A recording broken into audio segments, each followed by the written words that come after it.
All right, so that's the World Series. Now we go to week 9 of the NFL season and a week 9 watch. Let's dive into it. What are we watching for as it kicks off tonight? Texans, Jets, Danny.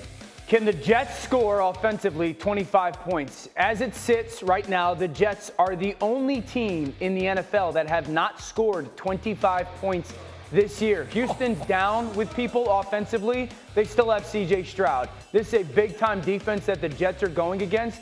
Can they find a way to be finally in the group to score 25? Harry, Green Bay, Detroit, huge game this weekend. What are you looking for? Number one, if Malik Willis is going to be the starting quarterback for the Green Bay Packers, how are the Detroit Lions going to be able to defend that? We know the run-to-pass ratio is 2-to-1 when Malik Willis is at the quarterback position. They're averaging 6.1 yards per play. He had a game this season, 6 carries, 73 yards for a touchdown versus the Tennessee Titans. It's something you're going to have to deal with if you're Detroit. And then J-Mac, Cowboys, Falcons is a good one. What are you keeping an eye on in that? That Cowboys defense has to step up. They need 2+ turnovers. In their 6 games, they've given up the ball 13 times and only 3 takeaways. They've been outscored 34-0 on turnovers. They have to find a way to put points on the board, and it's going to have to come from the defensive side of the ball. Well, and on the offensive side, they are turning the ball over, to your point. Dak Prescott really struggling. He's thrown, in his last 3 games, 2 more interceptions than he has touchdowns. He has a total QBR of 45.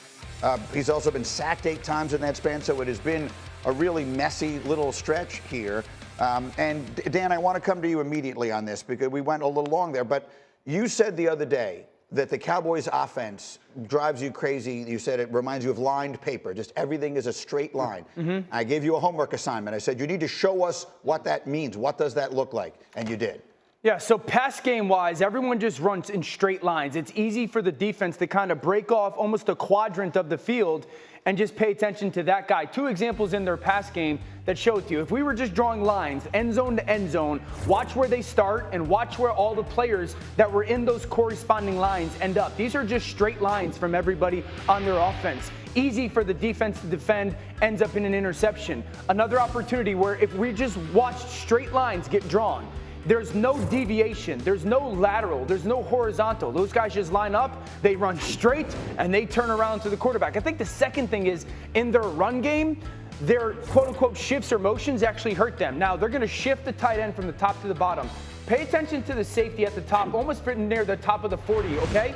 That receiver's got to come outside in and block him. Probably the most responsible or important block of that play.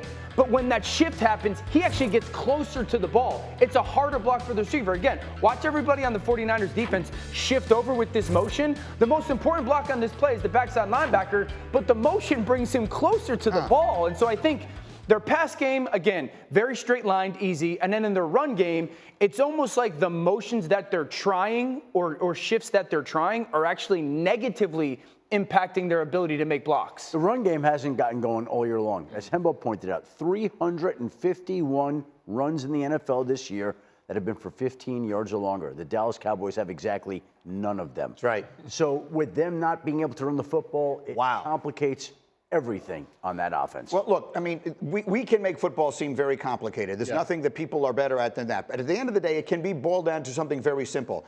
If you can't run it, and they are the worst in the league at it, and you can't stop the run, and they may be the worst I've ever seen at it, then you can't win. I don't care what else you do. When Gerard Mayo called his team soft, that's what he was talking about. Wasn't saying or challenging anybody's manhood, but when you talk about a soft team or you talk about a physical team, when you can see that, it shows up in the stat book. You're running the football, you're stopping the run, and you're making plays within the kicking game. That's what he was talking about. You look at this Cowboys team, and that's why they look soft. They can't run the football on offense. And then on defense, no matter who's on the offensive side of the ball for the 49ers, they're down guys. They're still being able to run the ball on them. At no point do they make the big stop or the big play on the defensive side of the ball to catapult this team. They just look like a struggling football team all around. And J-Mac, to your point, we seen the New England Patriots last week, respond to what their coach said. We have not seen that from the Dallas Cowboys, but I want to move back to the offensive side of the ball for Dallas.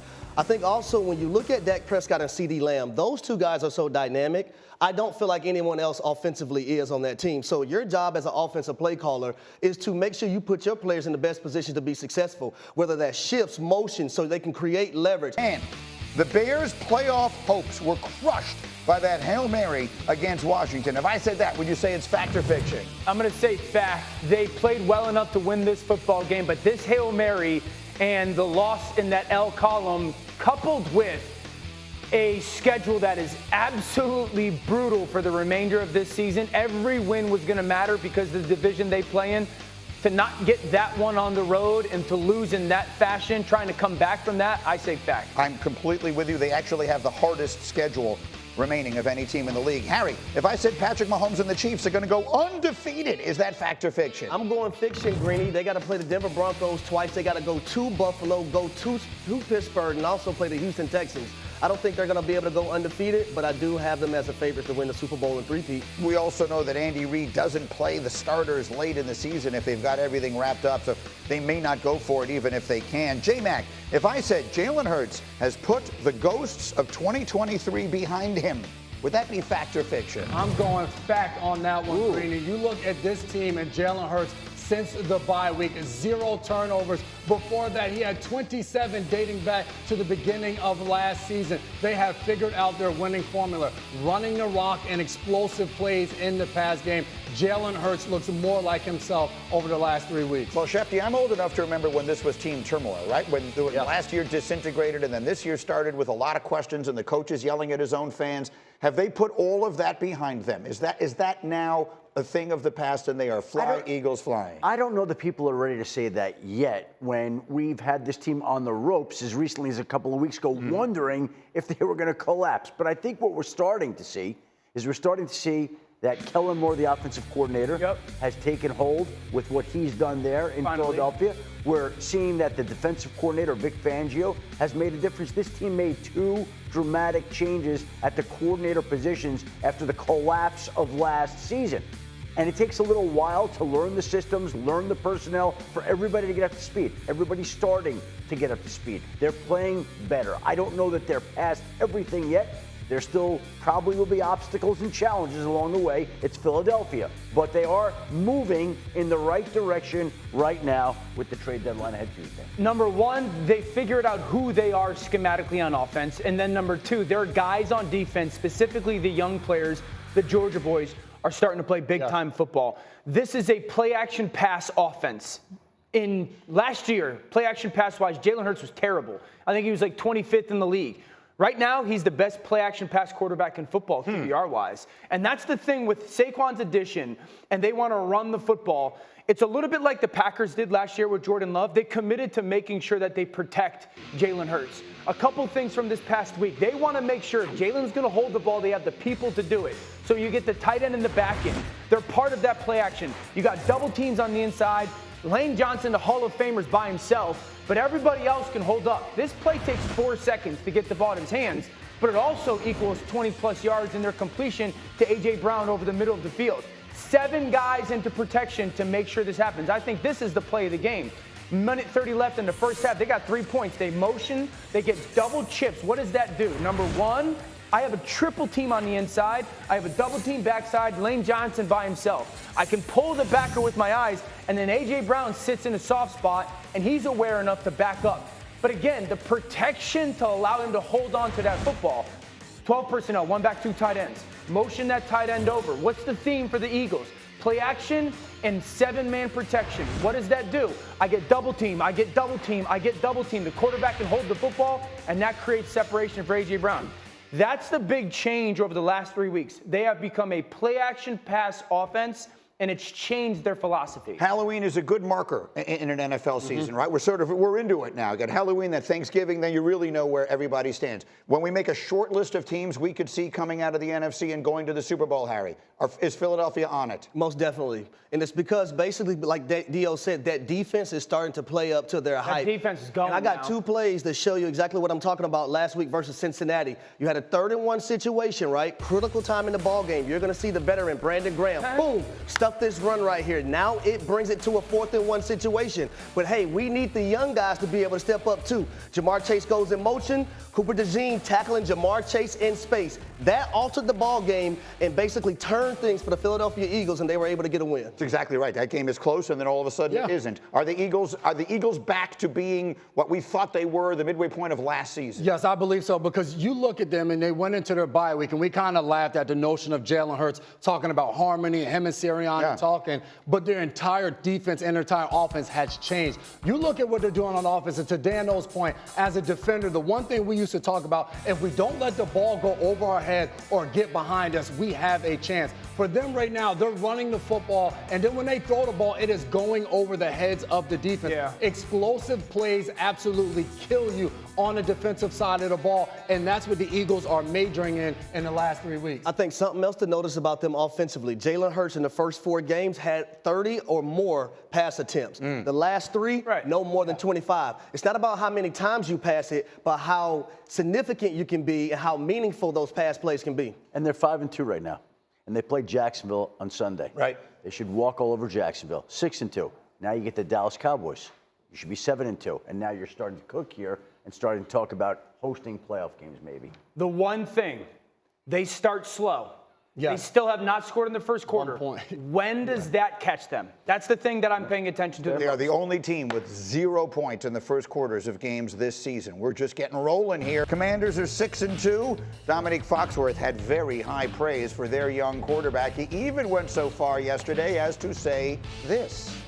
My position is that Jaden Daniels should be the MVP. I staked this take out yesterday and earlier today, and I've been waiting for somebody to make an argument to change my mind. He took that offense from being 26th in the league by EPA last year to 1st in the league. They're asking everything of him, and he is coming through. And then he has those big moments in those primetime games where he takes a hit in his chest in 0 coverage and throws a perfect touchdown pass, has a Hail Mary. My guy is looking like the MVP, whether you guys like it or not.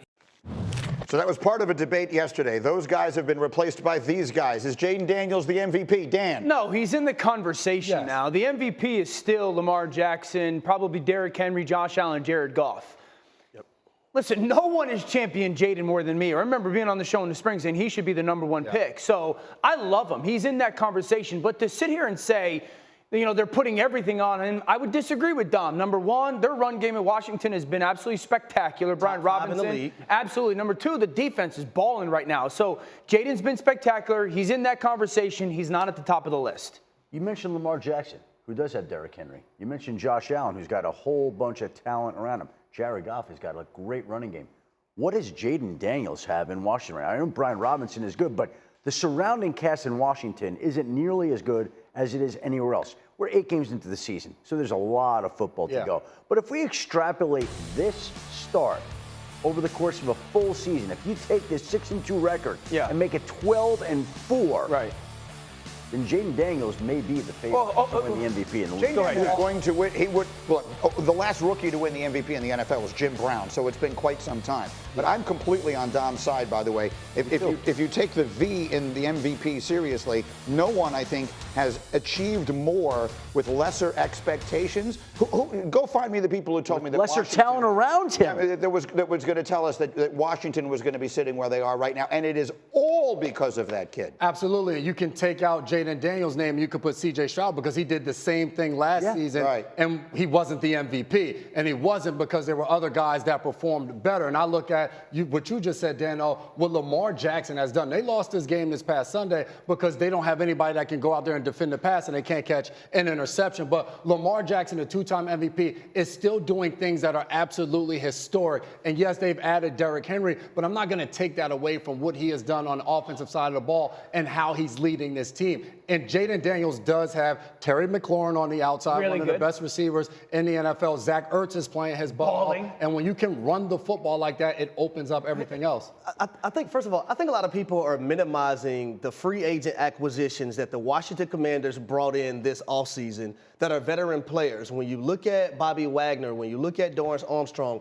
when you look at Zach Ertz, Austin Eckler, all these guys contribute to what the Washington Commanders are able to do right now. But when I look at Lamar Jackson and you look at the head-to-head matchup, Okay, he beat Jaden Daniels. I also look at a Buffalo Bills football team in which a lot of people think is the biggest threat to the Kansas City Chiefs. Well, Lamar Jackson and company obliterated the Buffalo Bills. So those are things you also have to factor in when you look at opponents that Lamar Jackson and the Ravens have played. I love Jaden Daniels. This is not awesome. Guys, if Jared Goff takes the Lions to the 1 seed in the NFC, MVP. Jared Goff's going to win MVP. If Josh Allen takes the Bills to the 1 seed, when everyone said this is a rebuild year, you can't do it without Stephon Diggs, Josh Allen will find it. Josh Allen's got 17 touchdowns, and he's accounted for 13 sacks or turnovers. That's a ridiculous rate. It's a ridiculous rate. Jaden's playing phenomenal football. But if those two quarterbacks dude, if the Kansas City Chiefs go undefeated, Patrick's going to climb his way into that, even though the play by other quarterbacks may be, at least production-wise, better. I love Jaden. It's not what CJ was doing last year, in my opinion. The worst, that I don't agree with at all, because what he has done is he has elevated a franchise that had been left for dead for as long as you can remember, and he is the central figure in it. It is all built around him. The last year, last year what CJ did on third down covered up so many issues on that football team. Washington's offense is dynamic to defend. Take Jaden Daniels off the Commanders. Exactly. And they are the Commanders. They are back to being the Commanders. This isn't a dump on Jaden Daniels thing. Yeah. Dan is bashing Jaden Daniels. He is anti-Jaden Daniels.